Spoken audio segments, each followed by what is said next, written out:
So welcome everyone. We are so excited to have this opportunity to hear from middle school students, 6 middle school students and their teacher from, let me make sure I get this right, from the Henry C. Beck Middle School in New Jersey. They are here to share with us tonight about or today, depending on where you're connecting, about a project they've been doing connected to Parkinson's disease. And so we're really excited to hear from them. I'm going to go ahead and ask, can we have each of the students introduce yourselves, tell us what grade you are, maybe a little something about like one of your interests or something like that. That would be cool to just know a little bit about you. And then Miss Fichera, I will end on you so that you can kind of take over and take us forward, if that sounds good. So Alexa, let's start with you there. Turn on your mic and introduce. So I love to draw. I love to read as well. Excellent. In 6th grade. 6th grade. Nice to meet you, Alexa. Since we have the mic on in that household, Gemma, go ahead and introduce yourself as well. I'm Gemma, and I'm also in 6th grade, and I enjoy playing the violin. Excellent. Oh, I apologize. I saw you open your mic with all sorts of enthusiasm, but I was going by cameras as I see them. So you jump in, please. That's fine. I'm Om, and I'm in 7th grade, and I'm in Dr. Scher's ELA class, and I like to play the flute. Excellent. Very nice. A musician in the room. Ryan, please introduce yourself. I'm Ryan. I'm in 7th grade, and I like coding and making things. Very nice. Just so you know, Ryan, sounds like you're touching the microphone, so we're not hearing you super clearly, and we're getting a lot of background noise, just so that you're aware for the next time. Jennifer, please introduce yourself. Or Jenny, I don't know which one you prefer. You can call me Jen. Okay, so go ahead and introduce yourself. Hi, my name is Jennifer. I am in 8th grade, and I like to research and write. Excellent. Thank you. And nice to meet you as well. And last but certainly not least, Ahmed. Hello, my name is Ahmed. I'm in 7th grade and I'm in the same class as Om. Excellent. Any particular interests you want to share with us? I play the guitar. Cool. Lots of interest in music. That's great to hear. All right. Well, I will pass it on then to Dr. Dawn Fichera to tell us a little bit. As always with these student protagonism events, we hope that teachers will take a little bit more of a backseat, but we also know that some of you will have questions connected to how this works from a teacher's perspective. So very, very important to have her voice here. Please, just a quick reminder to everyone, if you have a question in the moment, put it into the chat, raise a hand. We want this to be as interactive as we can make it. So Dawn, it's all yours. Hi, good evening. Thank you all for being here. We're real excited to share our projects with you. My name is Dr. Dawn Fichera, and I've been with Project Invent, which is the program that you'll hear a lot about tonight, for 3 years. And this is my 2nd year as a fellow. And this is the 2nd year that we've really brought it to Beck Middle School with varying grade levels between 6th, 7th, and 8th grade. So I love taking a back seat because my whole thing is really letting the students drive and have them have the voice on this. But I'm real proud of them.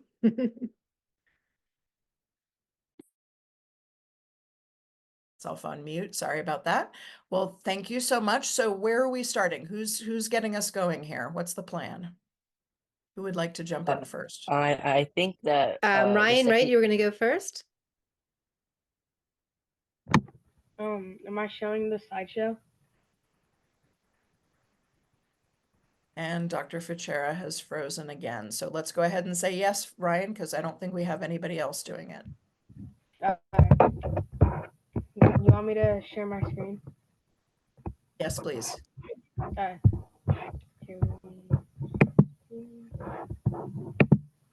Dawn, you froze up again there, so I'm not sure what's going on with your connection in that space.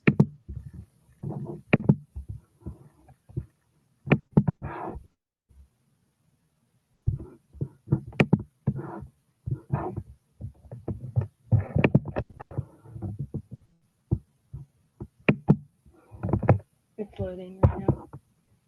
There we go. Okay, we can see that first slide now. Hi. Should I begin? Yes, please. We're ready when you are. I'm a part of Team Cherry Fit, and we built a tremor tracker. We fit your vital needs. So this is our group at Project Invent. Our Team Cherry Fit consists of 4 people: Penny, Ari, Madden, me, Ryan, and our advisor, Dr. Fischera, with our main researcher being Jenny, who gives us most of our information.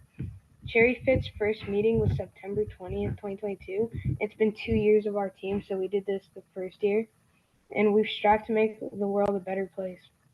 And we, using a little inspiration from our 2 community partners, Tom Costantino and Suzanne Masso. Our community partner, Tom. Tom is our community partner and was diagnosed with Parkinson's at age 8. Parkinson's is a disorder targeting the central nervous system, which affects movements. That this was triggered from the passing of his younger brother. Tom said, "My family knows I have Parkinson's, but when I meet new people for social groups or something, I don't want to be known as the guy with Parkinson's. I want to be known as me." And our second community partner is Suzanne Masso. Suzanne Masso is our second community partner. She lives in Cherry Hill and is here with us tonight on demo day. She will be. Each week, Suzanne comes in for testing, feedback, and snacks. Suzanne and Tom share similar needs, the desire to reduce tremors and make them less frequent. She said, this week they were also timing and recording data. Data included such as information as the amount of time between tremors, length of a tremor. They also discussed variables that might affect the data, such as the time they collected data versus the time I needed to take my meds. So we got a lot of feedback from Haddon O'Neill, the senior aerospace engineer at Blue Origin, highlighted some of his key points. He said, try to design in the initial project to capture the data, interpreting the results. So on our device, we made it so it actually captures the tremor data. So whenever it senses a tremor, it captures it. And it said, hey, look, if the shaking is above this and below, then someone's experiencing the tremor. We implemented this by trying to find a baseline, and if it goes over the baseline, it knows it's a tremor. Our solution, we created a simple and inexpensive wearable tech based on Tom's needs. This watch-like tech helps Tom with his daily life and gives him more independence. The watch will log his tremors so that he can share data with his doctors. This data can be determined a trend for when tremors are more prevalent, and this wearable tech will distract Tom's tremors so he doesn't have to worry about them as frequently. He said, well, I like the idea of wearables because you want to have something that you can use that's not too difficult to manage. You don't have to worry about plugging it in. This is our product features. If tremors are detected, the device will log the data onto a document to share with doctors. There's a vibration motor on the back to actually counting the tremors like they wanted. And on a press, calming lights turn on. The reason we added this is because some tremors are caused by stress, and the calming lights could be good for like lowering someone's stress and so they can concentrate. What sets us apart? Mostly in affordability. Out of all of these devices, we're the least expensive, and we counteract tremors. We have calming lights and sensory regulation and transferable data. For users without tremor or Parkinson's, the bright calming lights can serve as stress and anxiety reducers. This information can also be saved to the flashlight and transferred to HTML and printed to detect trigger patterns, which as a user and healthcare provider can use for treatment. In both cases, the vibrations can be used, one to combat tremors and other to serve as sensory modulation for those who could benefit from sensations. Some future considerations would be a more compact design, an app so doctors can track it easier, make it customizable, incorporate AI to find the point of like whether it's a tremor or not easier. Stress and anxiety, you can be happy, you could choose to be miserable. Either way, you have a choice. Tom Costantino. Cherry Fit, we fit your vital needs. That was it.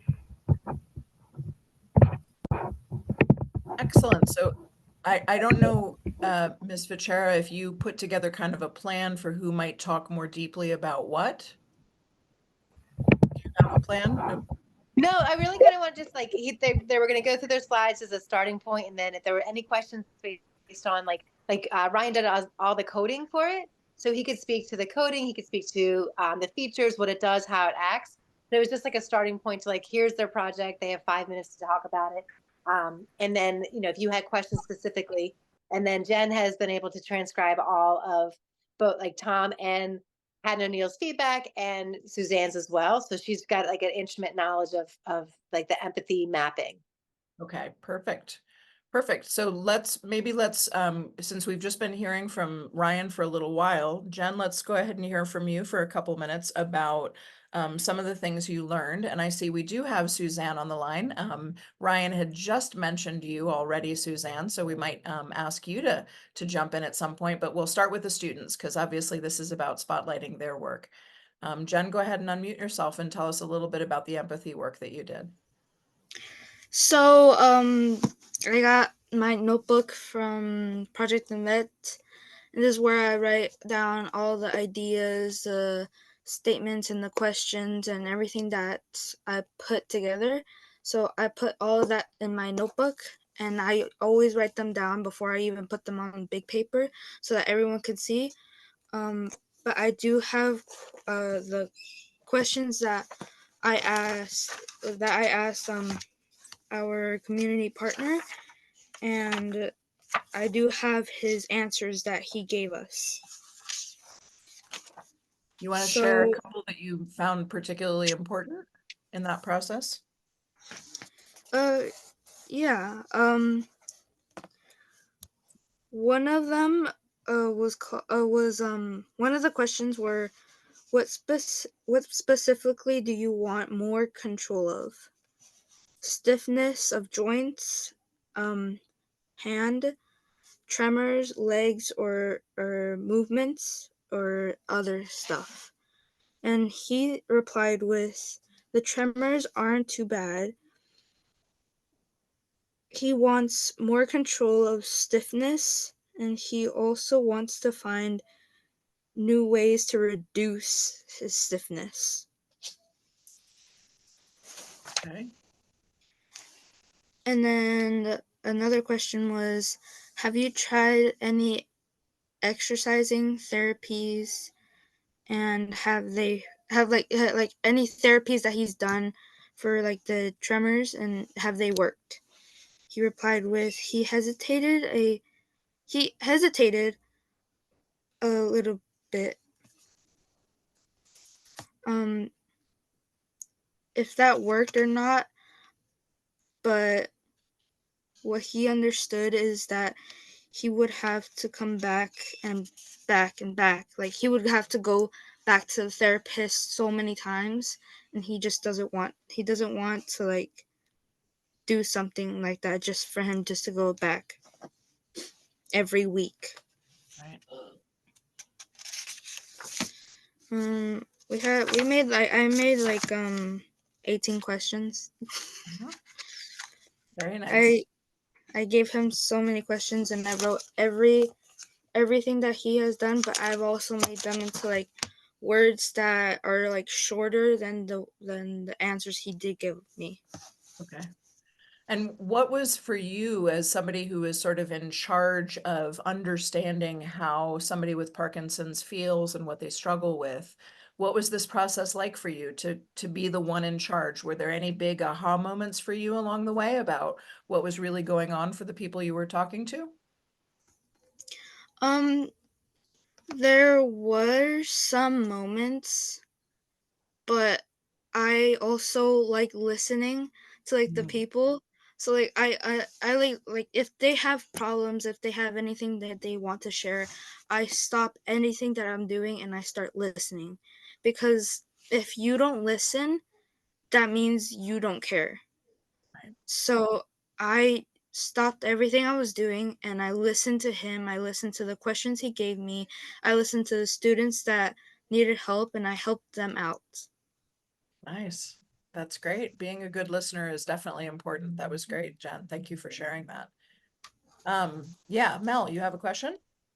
Yeah, I noticed on the slide deck that Ryan was showing us that there were quotes from your community partners, and it sounds like you took so many notes and listened to had so many conversations with them.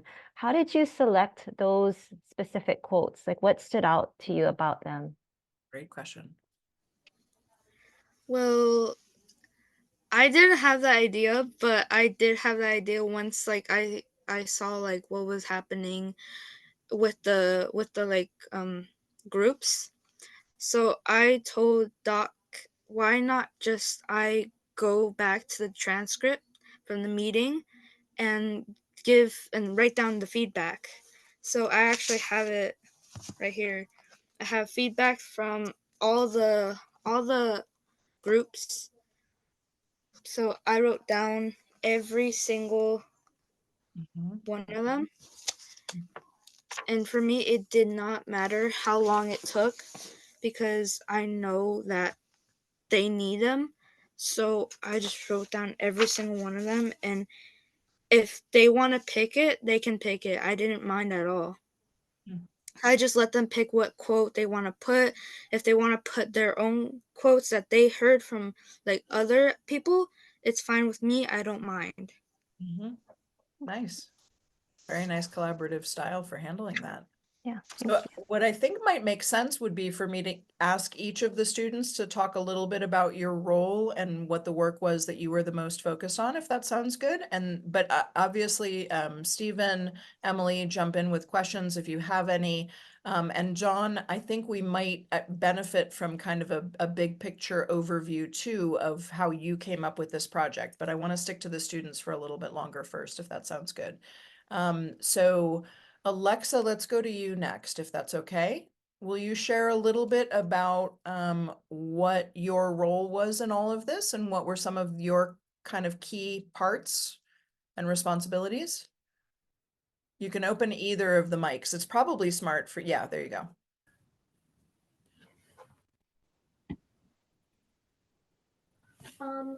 So I felt like I did different things. I worked a lot on the slideshow, and I also helped out with making the prototype. Yeah, I just sort of did a little bit of different things. Excellent. Any favorite activities that you were involved in? I really liked putting together the slideshow. That was really fun. Excellent. That's very cool. It's a fun thing to do, right? To use your creativity and create something appealing that has some good content to it. What about you, Gemma? Since we have the mic open, why don't you jump in as well? What were some of the things that you were involved in doing in this project? Yeah, I also did a little bit of everything. I helped try to like come up with ways to sort of improve our prototype. And I also enjoyed working on the slideshow, putting together all what we've been working on. Very nice. What about you? So in the beginning, I really had to like do like the research to like find out information about what we're building, what our competitors are doing, so I can like help because Ahmed was like our main coder, so he was putting stuff piece by piece. But after that, I really enjoyed putting everything together. Um, all our research, all the work that we've done to put it into a slideshow where all of our information is displayed. Yeah, and you seem like you're pretty comfortable talking publicly too. I notice you open your mic before everybody else every time, which I love. So do you enjoy getting to have these opportunities to share about the work that you all did? Yeah, I really like to talk about this is like a really mm, good opportunity for us to build and help people with like their medical and whatever struggles that they might be going through. Yeah, I love that. Thank you, What about you, Amit? Let's hear from you a little bit about, it sounds like you were pretty central in the coding. Tell us a Uh, little bit more about yeah, him. I was the, I was, yeah, I was the one who was doing the coding, and I liked how even though we did like different slideshows and different codes, I liked working with the other groups. So like it showed many perspectives. Mhm. Very nice. Excellent. And what about you, Ryan? What was your core role? What were some of the things that you enjoyed doing? I like put the actual thing all together, like I coded it. The device itself, you mean? Yeah. How complicated was that? Not really. The microbit itself, right? It has a lot of sensors built in, so I use the data from that, and I just added a few more like modules, like vibration motors and lights, and added code to that, and that's really it. Very cool. Really interesting. So, Dr. Fichera, can we get you to give us a little bit of the big picture on this project and where it came from and the design thinking behind it? Sure. I think these guys are really very modest because they say that it's like, oh, you just do this. It's super simple. I've been with Project Invent for 3 years, and to this day, I couldn't code myself out of a paper bag. So I'm supremely impressed with the way that they are able to maintain curiosity and to push themselves. Ryan, again, very modest. He's learned Python. He used Arduino. He used like a bunch of other ones and tested out other devices um, to come to the realization that it was easier on microbit. And to me, like the idea of design thinking, that's my doctoral research and background. This idea of giving kids the opportunity to develop empathy and to work with real people to solve real problems at such a young age is incredibly important. I think that oftentimes we really focus on the upper secondary school and the high school level, and we negate the fact that our kids coming in sixth, seventh, eighth grade can make a real impact for real people in the real world in a real way. And all you have to do is give them an opportunity. So when I stumbled upon Project Invent as a pitch coach 3 years ago, it spoke to me in so many different ways on equity, on empathy, on the design thinking, on enabling our younger kids to really like break those classroom walls and to connect with the outside world in ways that were meaningful for them, right? And then how all kinds of crazy learning is occurring as they're going through. I mean, they talked to Haddon O'Neill, who's a senior aeronautic space special designer for rocket ships, literal rocket ships, right? And they are 100% confident with them.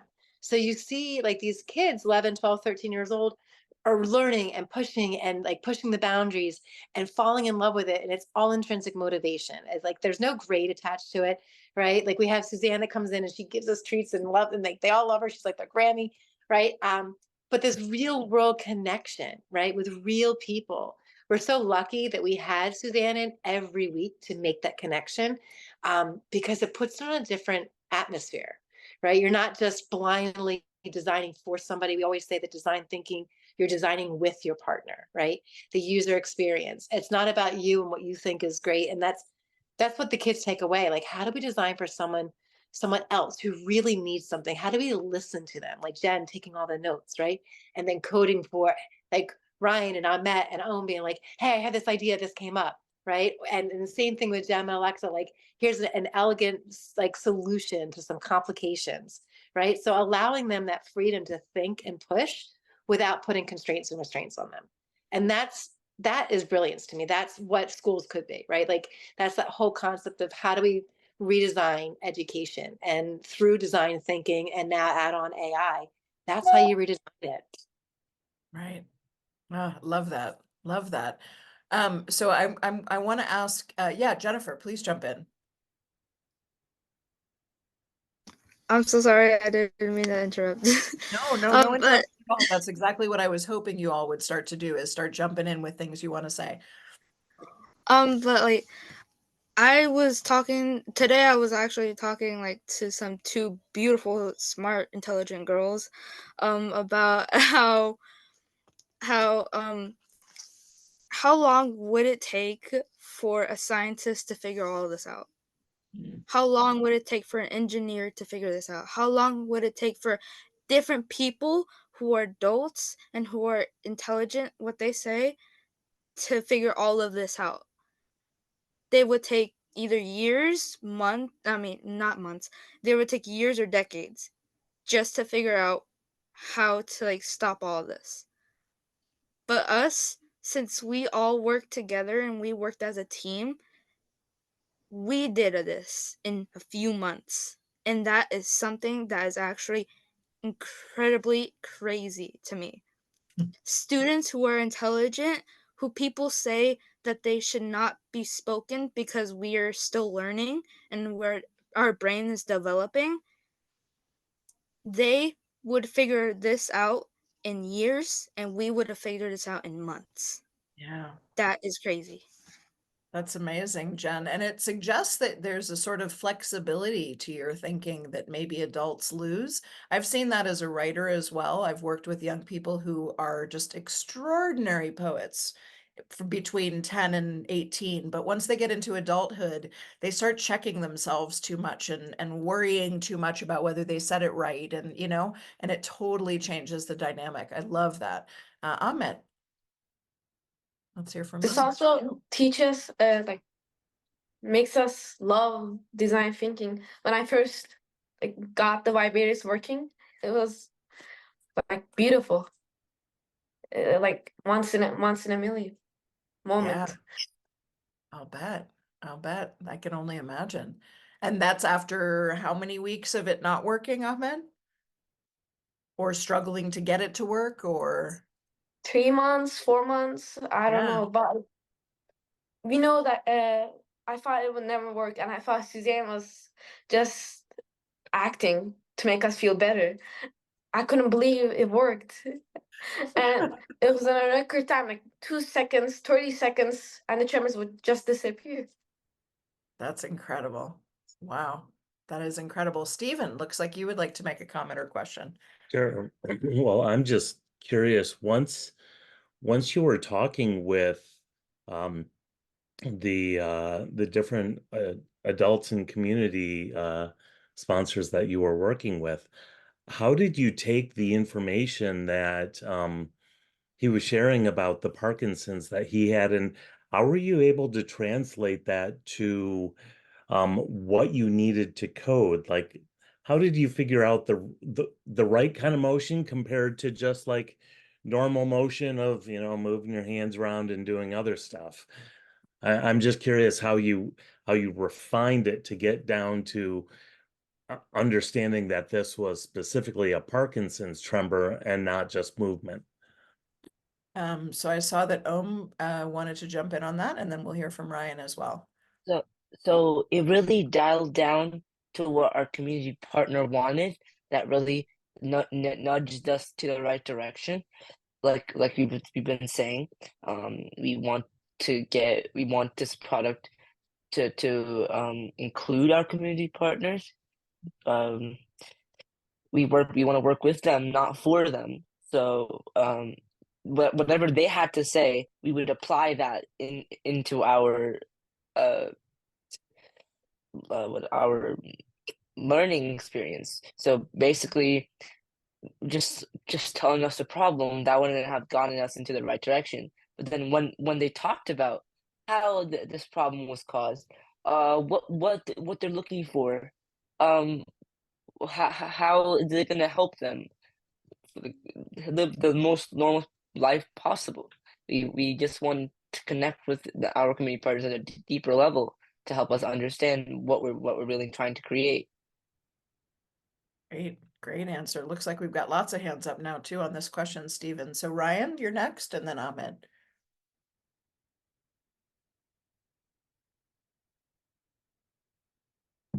The way we like differentiated like normal hand movement is tremors. It's like this was a big thing, but basically I would like kind of like sit there with the device on and like shake it, and we could like see the data on like our computer screens, right? So I found like where like the certain strength and like the amount of movement, but the strength of that movement, and I would take that and use that like baseline is the tremor number, or like the handshaking, and I find Suzanne's and use that. Right. So you were able to make these comparisons very specifically between a movement that was not a tremor and a movement that was more of a tremor. Yeah, Is we that like right? Yeah, we like a normal hand movement might be like a second long, but a tremor might be longer. So we'd use like the how long it took to Gotcha. differentiate it. Really interesting. And Ahmed, what do you want to add to all this? Instead for our code, we found a number that the arm movement made and the tremors made, and in our slide we have those numbers. Arm movement is about 1,500 vibrator level, and tremor level is like 1,100. We also by like that we also found how much power we need to stop the tremors. Like the power we needed was like 10,000. That will get rid of all tremors for like 2 minutes, 3 minutes, which was like big numbers. Yeah. Wow. That's extraordinary. I don't want to put Suzanne, I don't want to put you on the spot, but I wonder, since it's so rare for us to have a core community partner in the room, if you wouldn't mind unmuting and sharing a little bit about your experience with the students and with the device they created. These young men and women are just totally amazing and inspiring to me. And I was so happy to be asked back after the first visit. It was just, I had to start baking and bringing treats in. And I belong to a group called Mission PD, which is a support and educational group that has a website online. And I started blogging on there about my experience at Beck Middle School. And I started getting other Parkinson's people who would say, when are you going again? What are they doing? These kids are amazing. And some of my quotes are from things I wrote on that, on those blogs. But I just thank Tom for the initiation of this whole thing through them talking to him, and then the fact that he couldn't come to be their guinea pig per se because he lived in Delaware, and I was lucky enough to be asked to come. It was just great. As Ryan and Ahmed were saying, I know when I'm having a tremor. And so they would be observing my hand, my right hand, and watching for it, and they'd have their devices ready to test the length of it and the strength of it and all these different things, and they would ask me questions and I would give them the feedback that I could. And at one point it was really kind of funny because they said, well, is there anything that causes your tremors? I said, well, if I don't have my medicine on time, my tremors would be worse than they are, but they're not extreme. So at one point they said, delay your medicine, which I could do for a while, for a half hour. So they would be more frequent. They could test it. And the funniest one was I said, stress can increase my tremor. So they started trying to tell me stories that would make me stressed out. Like your family's turned into zombies and they're going to all eat you. And I was like, that's kind of hysterical. That's not too scary. We were Did doing they go in the other direction as well? Did they try to they were going, and down? then actually for a while he was the guy. He was Mr. Stress because his were working better. They were like, oh, tell Ohm to tell her something, like so we did that. But they don't even know this, the kids, yet, but I was so inspired by this whole experience that I just yesterday signed up for a clinical study for Parkinson's. Oh, nice. Through the University of Rochester, yeah. Excellent. Oh, that's so great. Thank you. I wouldn't have done Yeah, that. thank you. Thank you, Suzanne. It's really wonderful to get to hear from you. And I think, we talk a lot in project-based and design thinking kinds of educational systems about the value of the community partner. And I think you've articulated it beautifully, Suzanne, that having you there in the room and the connection that they made with you, from the funny to the serious, Right. is a huge part of what impulsed this project, clearly. And each one of the groups, as I've watched their presentations that they've invited me in for these last few weeks, and I get to ride the bus with them to New York.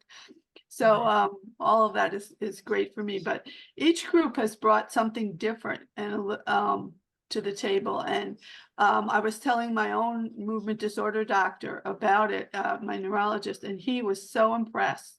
He was like, oh, I really want to meet these kids. Sounds like a great thing. And I was at the Michael J. Fox Foundation Walk, Unity Walk in New York City, and was able to meet two of the men who designed in our marketing the one device. What's it called? The really expensive one. Gyro glove. Gyro glove. I think. Gyro glove. Yeah. Right. They were there, and one of the ladies who had purchased it was wearing it, and as they say in their presentation, something about it being very cumbersome. It's extremely heavy. It's you know, takes up most of from the elbow to the wrist, and it costs $5,000 some. Yeah. Now, the woman did say that she was sleeping better and she had better balance and things were positive, so that's good. But you know, there are thousands of people with Parkinson's who can't afford a $5,000 device. Absolutely.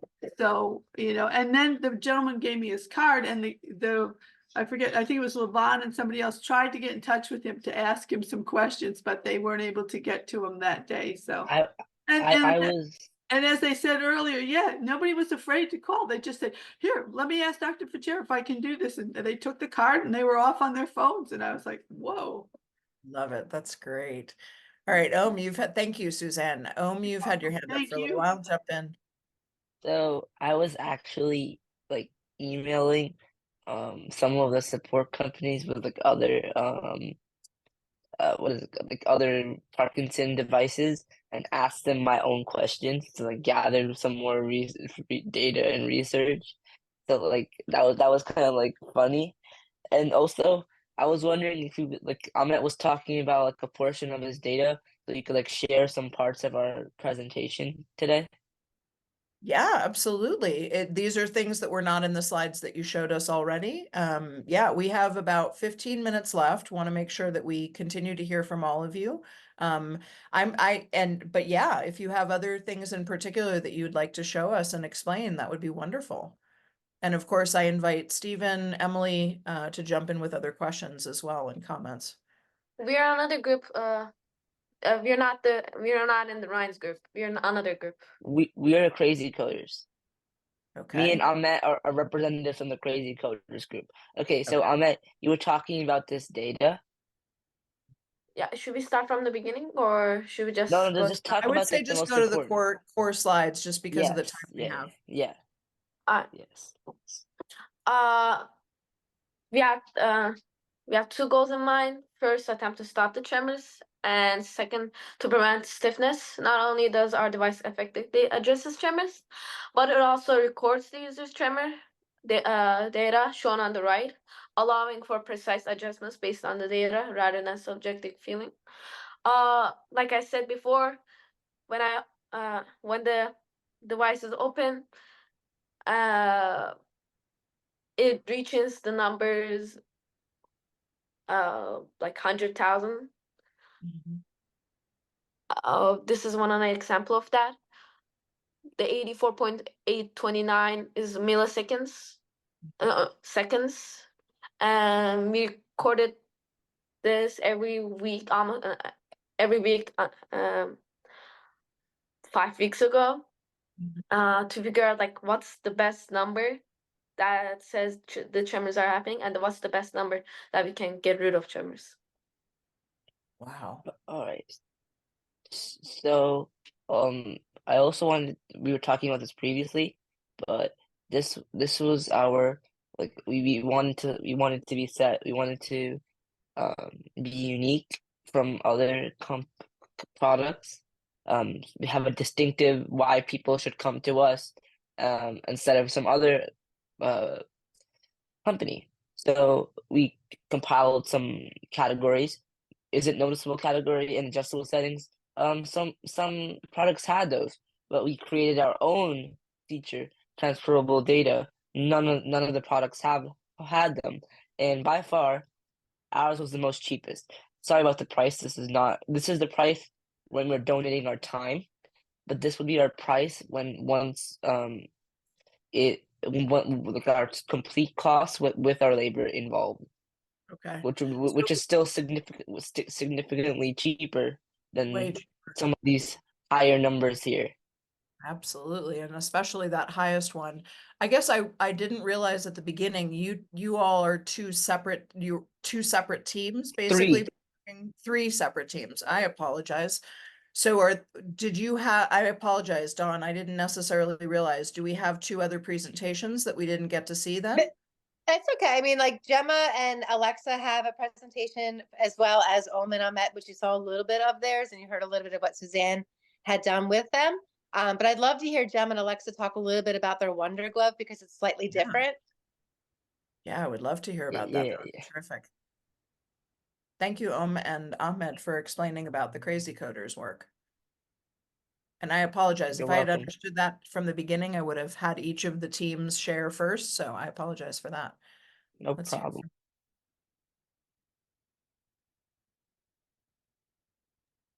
Gem and Alexa, do you want to talk a little bit about your Wonder Glove? How it works, maybe some of the features, just kind of give an overview? Yes. Should I share my screen? Yeah, it would be great to see your slides, a couple of your slides at least. Yeah.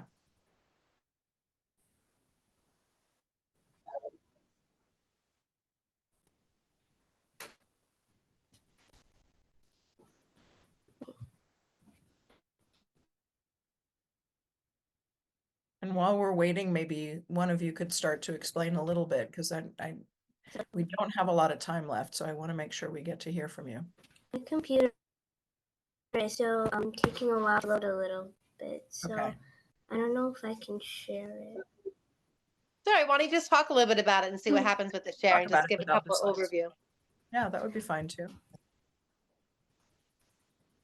Hearing your voices is the most important, so please feel free to talk about it without showing the slides.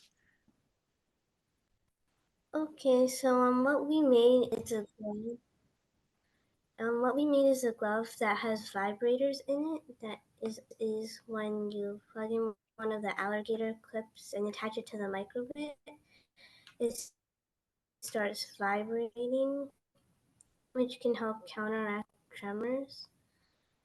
And we also included a seismograph to track how strong the tremors are.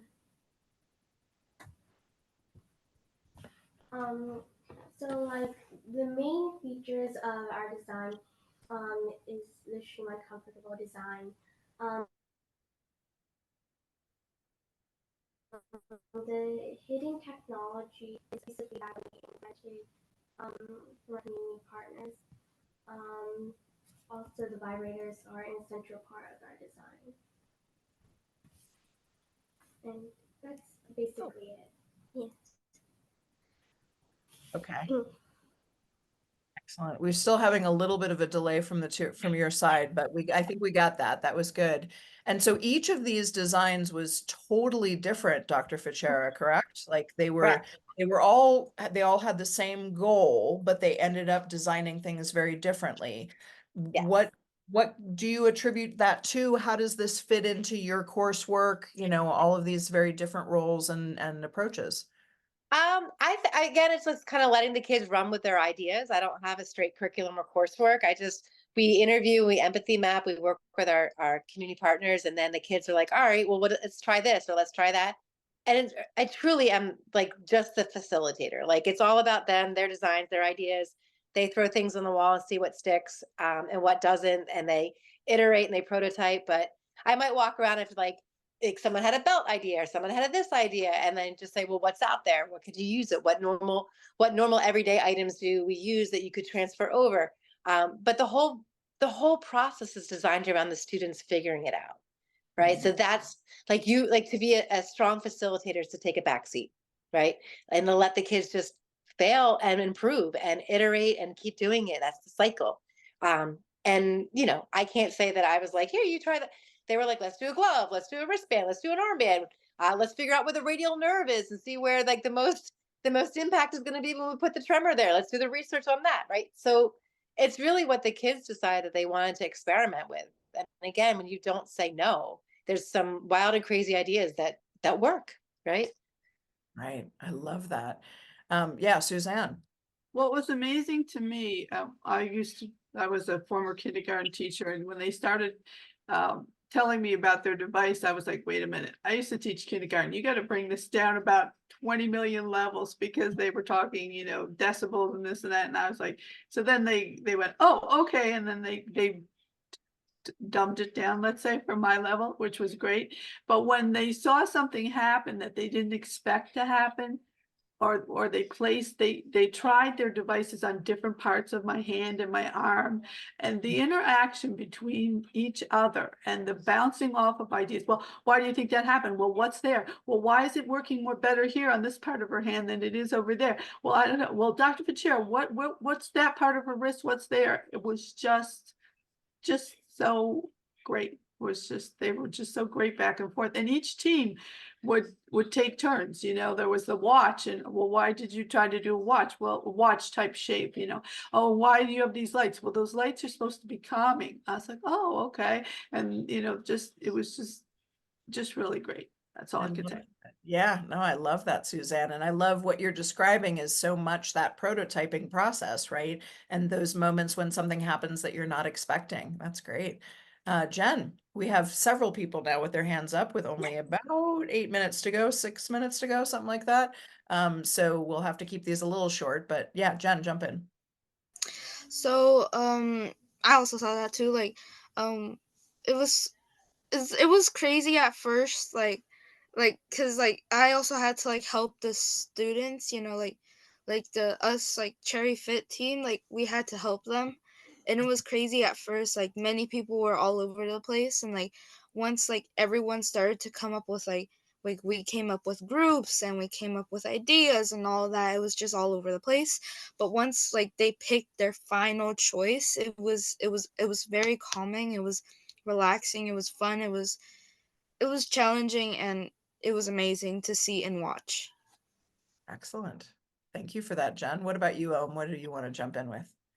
Like how Miss Masso was saying about like the unexpected things that we found out. Oh, our indention reacts better on this nerve better than that nerve, or it stops immediately on that nerve. It was just shocking to make those discoveries, and that's just what made something so fun. Like our ideas. Well, how did this happen? All that.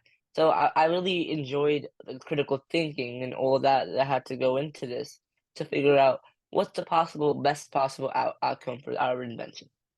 Love that. Oh, that's great. And that's such a good piece for any of the educators who are watching this, right? The power of that trial and error and that discovery process and the feedback that you get from actually prototyping as opposed to just talking about it. Ryan and then Alexa. So, like Ms. Maxo said, there was like a lot of trial and error and like prototyping.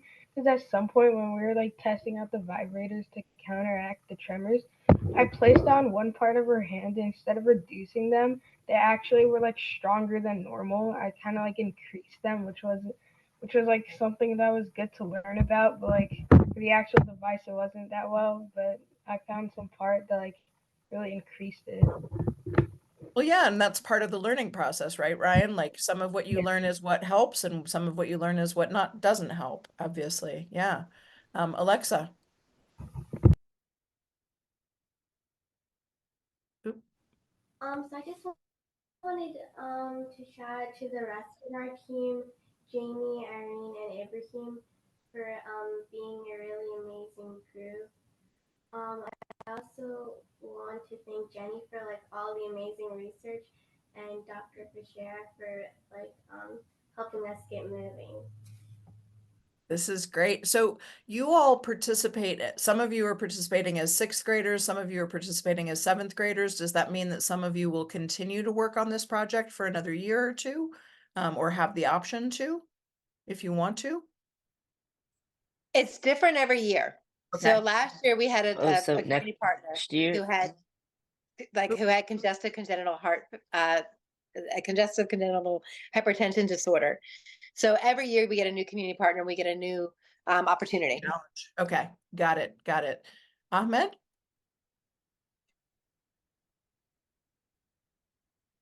I just wanted to say, even though it seemed like a mistake how we got the Tremors working, not stop working, at New York we decided that if we put the device in that area again, it starts to work again. The tremors are starting to work again.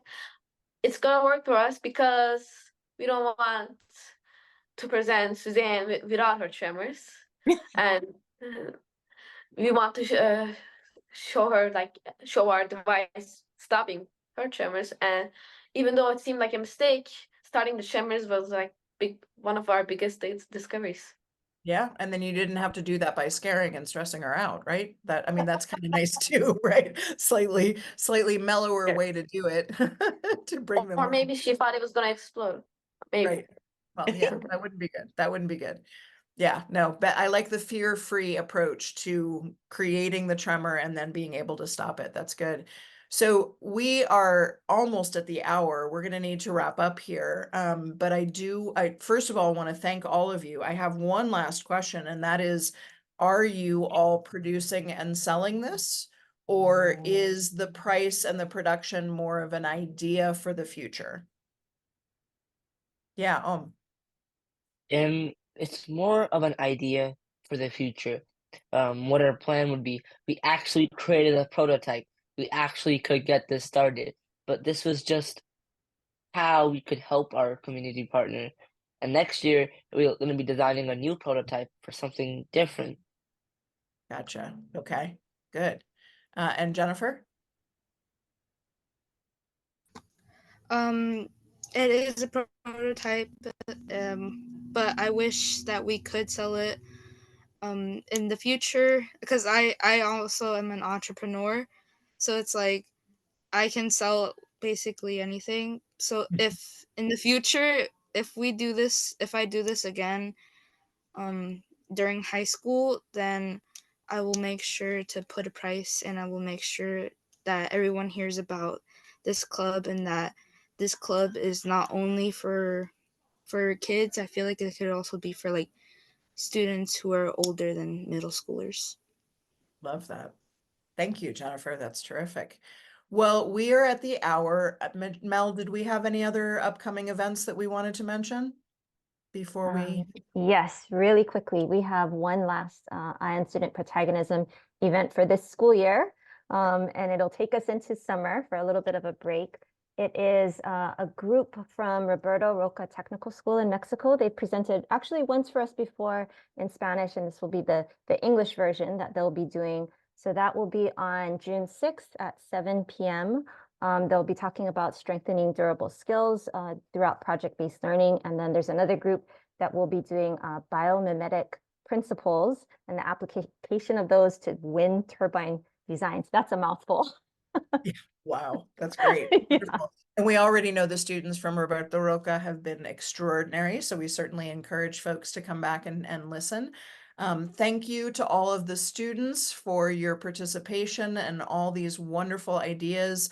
And Mel has just dropped the registration link, I assume, for that one next week into the chat. We would love to see you. Thank you to the students. Thank you to Dr. Dawn Fichera for facilitating such a wonderful project. Really just very inspiring to see students. And I think your point is a really important one, that you see these kinds of projects happening with high school students. And what we just heard tonight is absolute proof, and very clear proof, that you don't have to be in high school to have good ideas and to be able to implement them as well. Thank you as well, Suzanne, for sharing your experience as a community partner. I really think that helps to drive home the power and importance of having those community partners as part of this process, and the empathy work and all of that in the background behind the science. So thank you all very much. Have a wonderful afternoon and evening. Thank And you. hope to And see you thank again you, sometime soon. everyone. That was wonderful you. to see. Absolutely. Awesome. Thank you. Thank you all. Everyone. See Thanks, you guys everybody. next week. Have a great afternoon or evening wherever you are.